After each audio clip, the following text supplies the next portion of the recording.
Child and old age care নামক প্রতিষ্ঠানে আশ্রয় নেওয়া গরিব অসহায় মানুষগুলোর শরীরে পচন ধরলে অপারেশনের নামে তাদের হাত পা আঙুল ব্লেড দিয়ে কাটতেন মিল্টন সমাদ্দার। এ কারণে অসহায় মানুষগুলো অমানবিক কষ্ট পেতেন, আর্তনাদ করতেন। তখন রক্ত ঝরিয়ে অপারেশনের নামে হাত পা কেটে মিল্টন সমাদ্দার পৈশাচিক আনন্দ পেতেন। রোববার দুপুরে মিন্টো রোডের নিজ কার্যালয়ে সাংবাদিকদের এসব কথা বলেন ডিএমপির অতিরিক্ত পুলিশ কমিশনার মোহাম্মদ হারুনুর রশিদ। সে হাতও কেটে ফেলতো, আঙ্গুল কেটে ফেলতো, ব্লেড দেশে কেটে ফেলতো, এই যে রক্ত বের হতো এবং সে শেখা এবং এই যে ব্লেড ছুরি দিয়ে কাটা ছেঁড়া রোগীরা যে কষ্ট পেত, আর্তনাদ করত, এই মাদকাসক্ত মিল্টন পৈশাচিক আনন্দ উপভোগ করতেন। ডিবি প্রধান বলেন, মিল্টন সমাদ্দারকে জিজ্ঞাসাবাদে ভয়ঙ্কর ও লোমহর্ষক কাহিনী উঠে এসেছে। মিল্টনের অপারেশন থিয়েটারে শুধুমাত্র কয়েকটা ছুরি ও ব্লেড পাওয়া গেছে। এখানে তিনি নিজেই অপারেশন করতেন। বৃদ্ধ ও প্রতিবন্ধী শিশুদের মধ্যে যাদের শরীরের কোনো অংশ পচে যেত, সে অংশগুলো তিনি ছুরি ও ব্লেড দিয়ে কেটে ফেলতেন। এমন বেশ কয়েকজন বৃদ্ধের তিনি হাত পা ও আঙুল কেটে ফেলেন।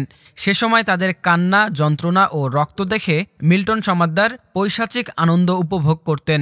তিনি কখনোই অসুস্থদের কোনো হাসপাতালে নিতেন না। হারুনুর রশিদ আরও বলেন, মিল্টনের ব্যাংক অ্যাকাউন্টে এখনও 1,25,00,000 টাকা আছে।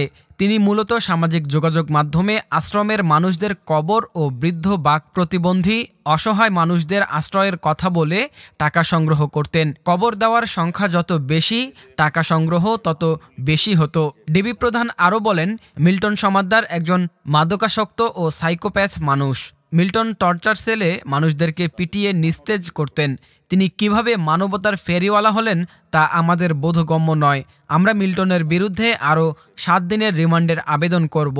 এর আগে গত বুধবার রাতে মিরপুর এলাকায় অভিযান চালিয়ে মিল্টন সমাদ্দারকে আটক করা হয়। আমাদের রিমান্ড শেষ হয়েছে, আবার আমরা রিমান্ড প্রেয়ার করেছি। আমাদের রিমান্ডে আসলে আমরা এই বিষয়গুলি তাকে আরও জিজ্ঞাসাবাদ করব যে এতগুলি মানুষের, সে নিজেই বলেছে 900 লোকের প্রাণ নিভে গেল। তাহলে এই লোকের প্রাণগুলি যদি নিভে যায়, এই লোকগুলি কিভাবে মারা গেল? আপনি তো হাসপাতালে নেন নাই, আপনি তো ডেথ সার্টিফিকেট নেন নাই, আপনি তো থানাকে অবগত করেন নাই। এই 900 প্রাণ নিভে যাওয়ার ঘটনা আদৌ সত্যতা কিনা, না এটাও একটা টাকা ইনকাম করার জন্য তার একটা কথা, অথবা এই প্রাণগুলির সে কি করেছেন, আমরা তার কি কাজগুলি করেছে এগুলির পূর্বে আমরা সেগুলো তদন্তে নিয়ে আসবো।